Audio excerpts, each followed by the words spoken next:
Crazy stuff going on with YouTube lately. Got an update on that situation from yesterday. It seems more creators have been hit with community guideline strikes. We also have a senior member of YouTube who's got concerns for the future of the platform and more.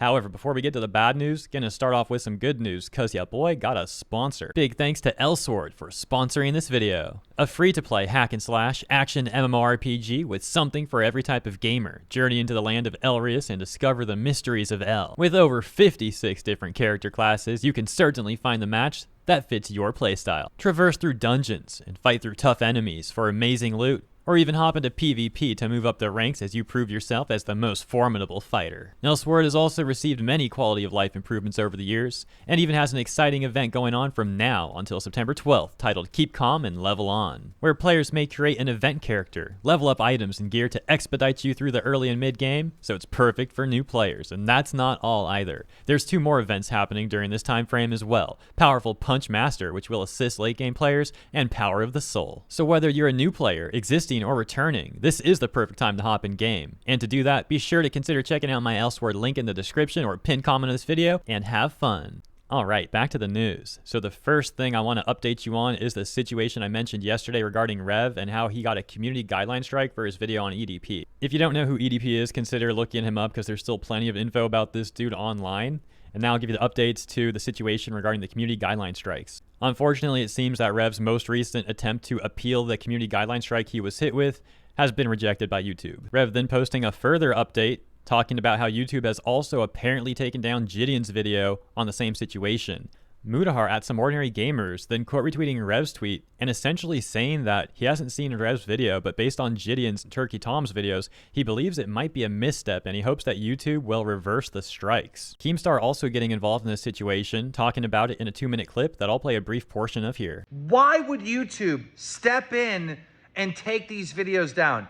Now, I'm assuming and I'm praying that there is a mistake that's happening. There's no way this is deliberate. But somebody at YouTube has to do something. Every single one of these YouTubers yesterday that got their videos taken down were tagging Team YouTube, and Team YouTube is like, oh, we'll look into it, automate it, responses and whatnot. Y'all follow me, man. We got open DMs. I've hit up my YouTube reps explaining this situation. This is going to be a PR nightmare for YouTube if this continues. So I believe this is a mistake. Please fix it. So yeah, as of recording this segment, that is the updates that we have on that situation. Unfortunately, it's only gotten worse. Hopefully YouTube will step in and reverse the strikes given to Rev, Turkey, Tom, and Gideon. And if there's anyone else that I missed, my bad. Those are the people I'm aware of right now. And of course, in the middle of recording this or uploading it or you watching it, more people may get hit. Not sure what's going to happen. In other news, we got YouTube Analytics tweeting, YouTube senior staff are apparently worried about shorts ruining YouTube's core business and asking for thoughts. Before we take a look at some of the responses, let's get the full news. From FT.com, shorts risk cannibalizing core YouTube business, say senior staff, adding, concerns raised that TikTok rival is drawing audiences away from the platform's longer form videos. Shorts has amassed more than 2 billion users since its launch in 2021, but has drawn away audiences from traditional longer videos on the platform, according to multiple people familiar with the figures. Recent YouTube strategy meetings have discussed the risk that long-form videos, which produce more revenue for the company, are dying out as a format, according to these people.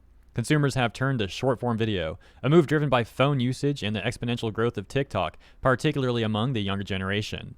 In October last year, YouTube reported its first ever quarterly decline in ad revenue since the company started, giving its performance separately in 2020. In the following 2 quarters, the platform reported further falls compared with the same periods the previous year. However, in July, YouTube announced ad sales rose 4.4% to $7.7 billion in the second quarter. This made up around 13% of Google's ad revenue. Despite this recent uptick, YouTube staff have expressed concern over internal company figures that suggest content creators are making fewer long-form videos, driven by a lack of consumer appetite and commissions from brands that favor short-form content for product placement. At one meeting, a senior staff member likened the trend to fewer people watching longer videos on YouTube to how people are reading fewer books, as it requires more time and focus. YouTube said Shorts was designed to complement, not compete with, all the other formats creators use on the platform, such as audio and live streams. And to quote, "We've been very pleased with this initial success. This is not a zero-sum game," it said, adding that offering differing mediums created a virtuous cycle that drives new viewers to different formats. And some rather interesting metrics here. Specifically, it looks like this is UK data. It's still rather interesting if you want to pause and take a look at that.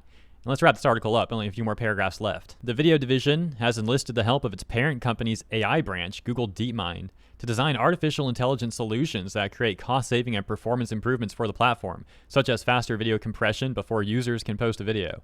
However, less than 10% of creators use YouTube's in-app editing tools for shorts. According to one person familiar with the figures, the platform also downgrades videos that are posted with TikTok branding. Some pretty important insight there, so keep note of that one for those who may be uploading stuff. And finally, they say, YouTube has a revenue share model with creators that gives 45% to creators on shorts and 55% on long form, but the bulk of income for many creators is derived from brand deals to advertise products in videos. So an interesting juxtaposition where some YouTube staff seem to want to continue pushing creators to make shorts, and others have concerns about how the shorts may be hurting the platform's long form content.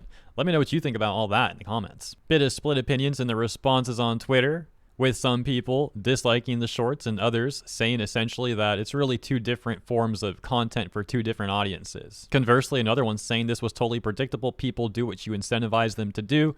And in a different sort of opinion, someone saying that shorts are just a waste of time for most channels. So, interesting variety. And then finally, we've got this. This was some more big news recently. Dexerto saying YouTube is removing the ability for creators to choose where ads show up and whether viewers can skip them. However, they also got a community notes here that added context. Let's take a look. It says, YouTube creators will still be able to control where ads end up in a video. The ability to control pre- and post-roll ads beyond turning them off, as well as the ability to control skippable and non-skippable ads, will be removed.